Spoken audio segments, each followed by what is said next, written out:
So, we covered a lot of changes that we did to this home, a lot of improvements, a lot of repairs. It's quite a decision for an owner to decide whether or not that's for them.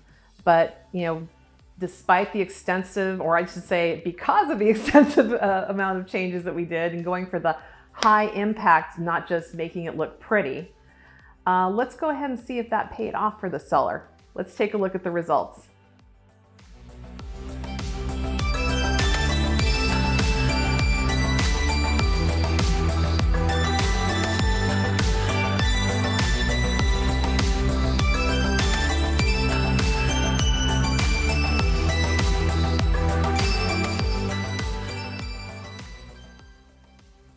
Hi, my name is Brenda Avilla-Kintz with Realty One Group American.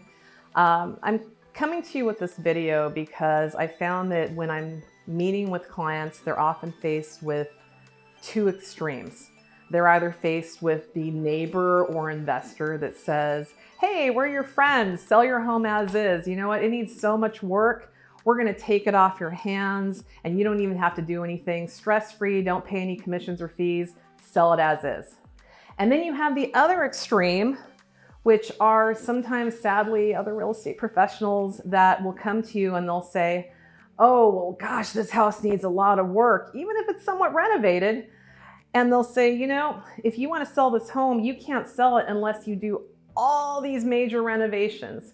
And the truth is, whether you sell your home as is or fully renovated or somewhere in the middle, the decision really is different from person to person. And it could be a very personalized situation for a number of reasons.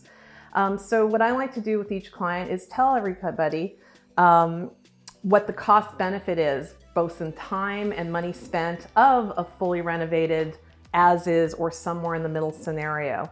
With this particular home, we kind of had a rare situation.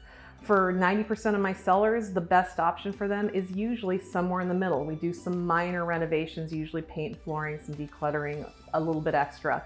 But in this situation, when we looked at the timeline, the cost benefit of time and money spent, we actually found that it was a benefit to the client to do a major renovation. So that's how we proceeded here. But we still, while doing the major renovation, we also kept in mind getting a significant return on every dollar spent. We came in with the goal of at least a $4 return for every dollar spent.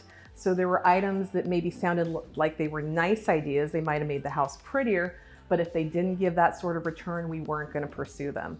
So that was the goal here, and that's the goal in general with all of my clients. So, to find out what's going to be the best option for you in your situation, I really have to sit down with you and, once again, see your property, do an analysis of what the options might be, cost benefit of time and money spent. And then once you have those options, you can decide what's the best option for you rather than, possibly getting uninformed opinions from people who may not have your best interest in mind. So if you want to find out your options, contact me, Brenda Avilla-Kintz. Once again, I'm the broker, realtor with solutions for changing lives, and I'd love to help you determine the best solution for you.